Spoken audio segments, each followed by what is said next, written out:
Bonsoir et merci de votre fidélité. Il est tout juste 19h sur Oula, c'est l'heure du journal.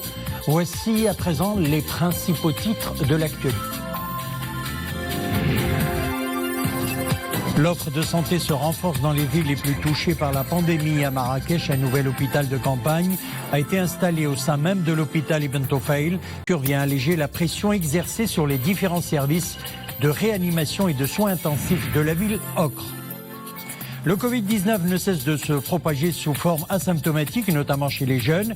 Éviter qu'ils n'agissent comme vecteurs de transmission vers leurs aînés. La responsabilité incombe à la jeune génération. Un éveil de conscience semble déjà se manifester. Et puis dans notre édition également, il sera question du dossier libyen. Le Maroc apporte un soutien inébranlable et continue aux efforts onusiens en Libye. C'est ce qu'a déclaré la représentante spéciale et chef de la mission d'appui des Nations Unies en Libye par intérim, représentante spéciale adjointe du secrétaire général. C'était lors d'une conférence de presse avec le ministre des Affaires étrangères, de la coopération africaine et des Marocains résidant à l'étranger. 41 nouveaux décès du Covid-19 depuis hier 18h, 1404 nouveaux cas d'infection au coronavirus pour 1148 rémissions ces dernières 24 heures. Mais l'autre indicateur à souligner en rouge, c'est le nombre de patients qui se trouvent en soins intensifs ou en réanimation. 191 au total au moment où les cas actifs totalisent désormais 14 388 patients à travers le royaume.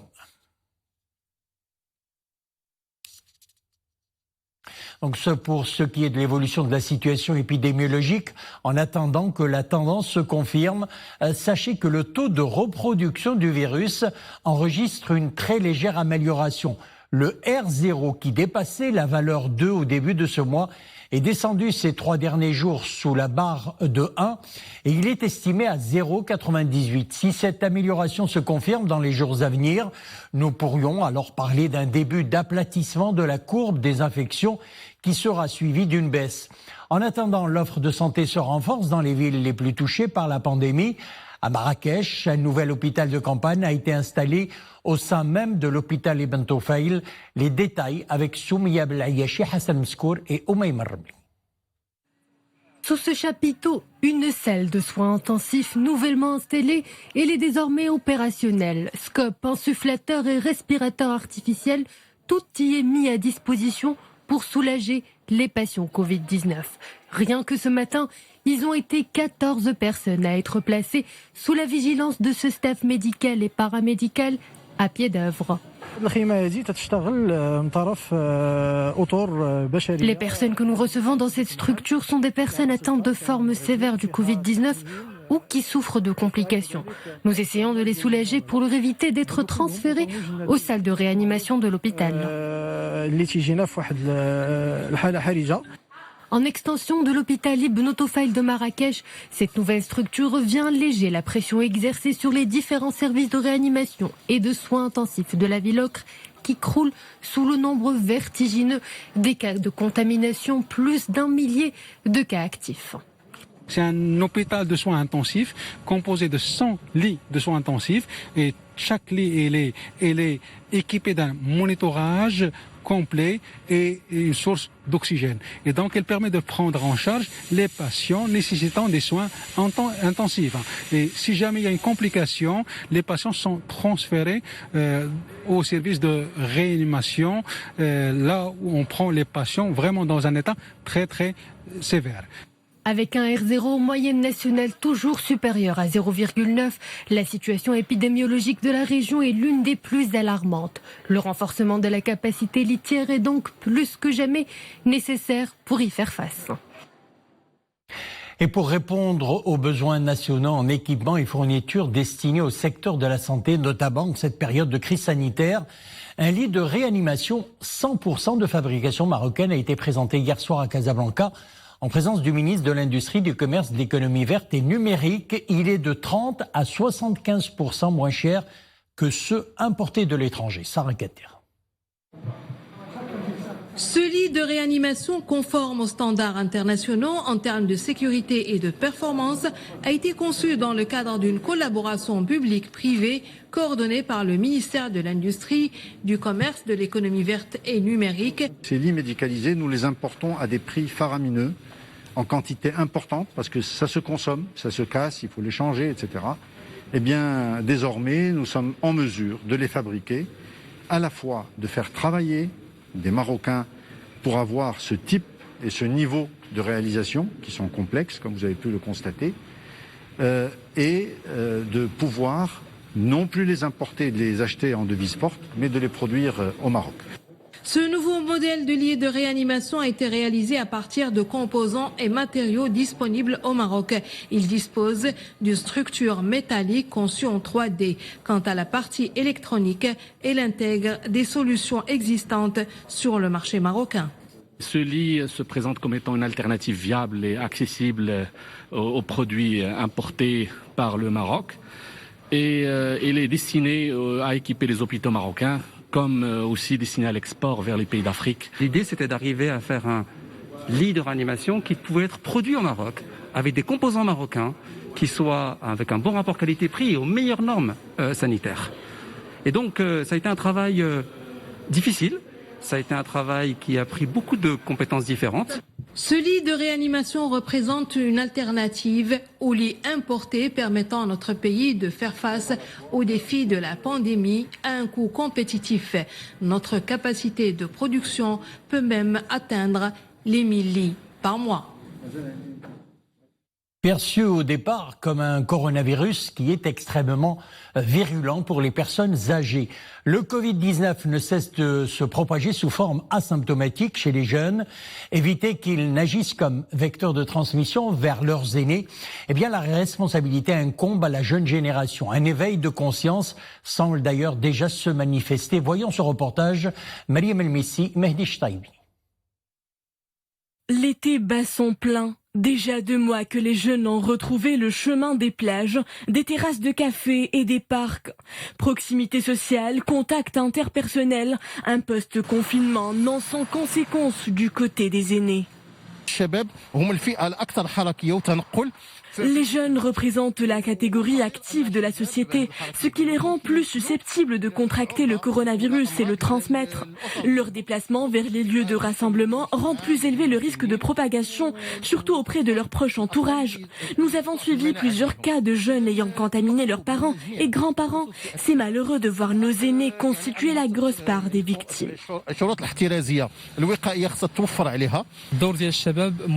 Le rôle des jeunes est important pour freiner la propagation du virus. Ils se retrouvent dans les lieux publics et ne manquent pas les réunions de famille sans s'assurer s'ils sont ou non porteurs du virus. Une prise de conscience collective s'impose pour stopper la contagion. Les jeunes développent pour la plupart des formes d'infection asymptomatiques. Certains se croient non porteurs du virus et continuent à mener une vie normale, squattent les parcs, les terrasses des cafés. C'est se laisser aller qui provoque la création de clusters familiaux. Le son de cloche est tout à fait le même tiré ce début août par l'Organisation mondiale de la santé. L'OMS a enjoint aux jeunes d'assumer leurs responsabilités face à la pandémie. Si conscients, les jeunes auraient une énorme opportunité de réduire la transmission du virus, rien que par leur comportement. Je me sens plus exposée au virus, donc je préfère garder une distanciation physique quand je suis avec mes parents. Je me prive de les approcher par crainte de leur transmettre le virus. Eux aussi ont fini par comprendre que le risque est bien là, en attendant un retour à une vie normale. J'ai appris à mes enfants les gestes d'hygiène.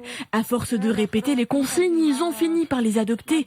Là où ils vont, ils se lavent systématiquement les mains, n'enlèvent leur masque qu'à la maison. Je n'ai même plus besoin de leur demander. Leur soif de reprendre la vie normale surpasse leur peur de la maladie. Souvent asymptomatiques, les jeunes sont nombreux à avoir baissé la garde en faveur d'une montée fulgurante de la courbe de contamination. Vigilance est plus que jamais de mise. Et il n'est jamais trop tard pour se ressaisir. On passe au dossier libyen. À présent, le Maroc apporte un soutien inébranlable et continue aux efforts onusiens en Libye.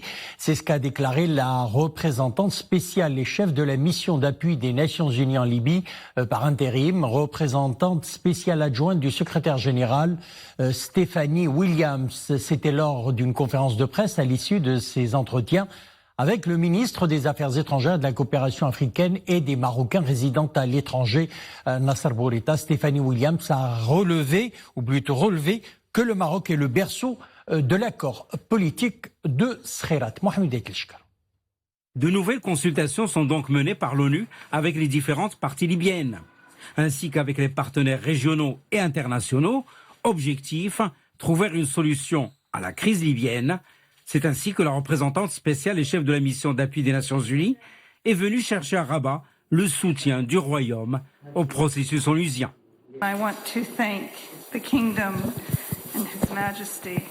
Je voudrais remercier le Royaume du Maroc et Sa Majesté le roi Mohammed VI pour le soutien continu apporté au processus onusien de résolution de la crise libyenne.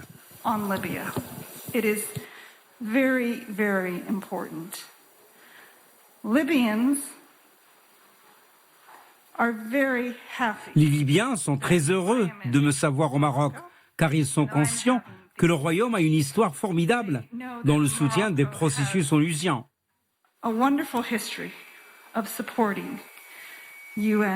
La responsable onusienne s'est dite confiante quant à la possibilité de travailler avec le Maroc pour construire un dialogue inclusif en Libye, position réaffirmée hier par le ministre des Affaires étrangères, de la coopération africaine et des Marocains résidant à l'étranger. La position du Royaume se résume, a souligné Nasser Bourita, en 3 points. Le premier est que le Maroc estime que la solution ne peut être que libyenne. Elle ne peut venir de l'étranger. Le deuxième point est que la solution ne peut être que pacifique. Quant au troisième point, il est que la solution doit être politique, du fait que la crise en Libye est d'abord politique.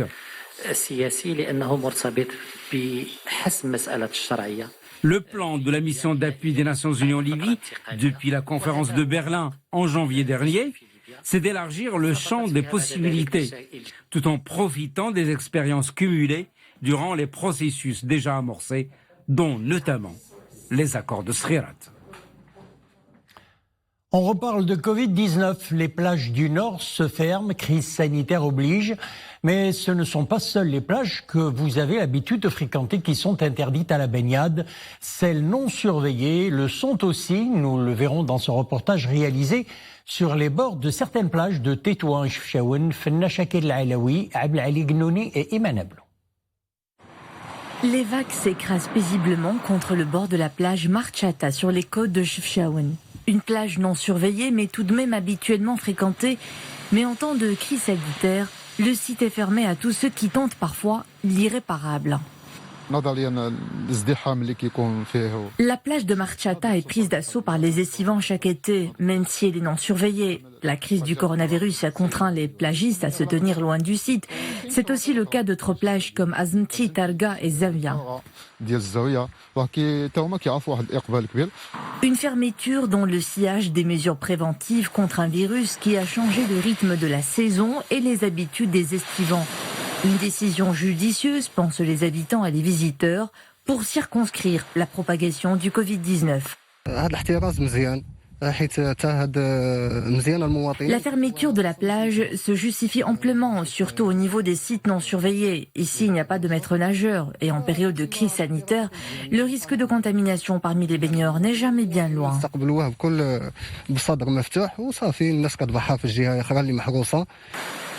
Même spectacle à la plage de Stehat, à une 50aine de kilomètres de Chefchaouen sur la côte méditerranéenne.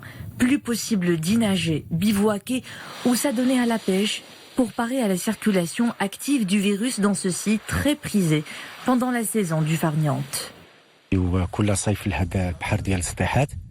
J'ai l'habitude de passer les vacances ici en famille. C'est un site naturel d'une grande beauté. Seulement voilà, cette année, la baignade est interdite. Et ça se comprend. Les estivants s'exécutent. Il n'y a pas d'autre choix. Il y va de la santé de tous.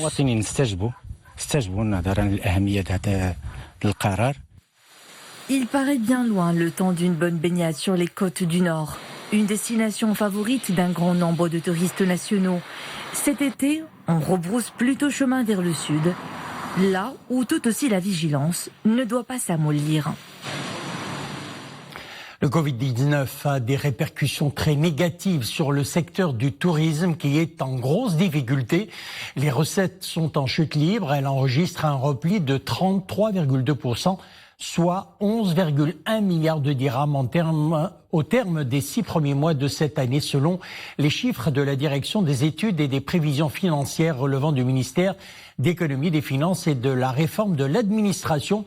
Le nombre des arrivées touristiques s'est replié quant à lui à 63% à fin juin 2020. Zakaria Mokimbil. Les temps sont durs pour le secteur touristique. Au terme des 6 premiers mois de cette année, les recettes du tourisme ont accusé une baisse de 33,2%, soit 11,1 milliards de dirhams. Au premier trimestre 2020, le secteur a connu une baisse de sa valeur ajoutée de 7%, après une hausse de 2,9% il y a une année. Le secteur continue d'afficher des retraits importants au niveau de ses recettes. Le nombre des arrivées touristiques s'est replié de 63% à fin juin 2020 et celui des nuitées réalisées dans les établissements d'hébergement classés de 59%. Pour le mois de juin, le nombre des nuitées réalisées s'est complètement effondré, moins 97% en une année. Mais tout ne serait pas perdu pour le secteur. D'après la Direction des études et des prévisions financières, une évolution plus favorable, bien que modeste, est attendue durant les prochains mois, encouragée par la reprise de l'activité touristique locale. L'ouverture de l'activité d'hébergement touristique à partir du 25 juin dernier, lors de la deuxième vague d'allègement des mesures de confinement sanitaire, a permis dans un premier temps l'exploitation uniquement de 50% des capacités d'hébergement et la relance des vols domestiques dans le royaume à partir de la même date. Le retrait de l'arrivée des flux internationaux pour cette année s'est caractérisé par une baisse de 69% pour les arrivées touristiques, moins 60% pour les recettes en devises et une perte de la moitié des postes d'emploi. Alors, pour limiter l'impact négatif de la crise du secteur touristique et accélérer sa relance, un contrat-programme a été signé le 3 août dernier, avec la contribution d'acteurs publics et privés au niveau national et régional, afin de retrouver les performances d'avant la crise. Prévu sur la période 2020-2022, ce contrat-programme ambitionne de donner une forte impulsion au secteur et de lui insuffler une nouvelle dynamique. Le temps restera chaud sur la majeure partie du royaume, et là nous parlons des prévisions pour demain, des températures qui oscilleront entre 24 et 44 degrés. C'est ainsi qu'il fera demain 39 à 44 degrés sur l'extrême sud et sud-est du pays, 33 à 38 degrés sur l'oriental, le Souss, les versants sud-est, l'intérieur des provinces sud, les plaines à l'ouest de l'Atlas et les plateaux de phosphate. Il fera demain 30 à 35 degrés sur le Saïs ou le Metz, les plaines atlantiques et l'est de la Méditerranée, et 24 à 30 degrés sur les reliefs et près des côtes. Voilà, c'est la fin de notre édition. Merci de l'avoir suivi. L'info revient sur Loula à 21h. Une excellente soirée. On se retrouve demain.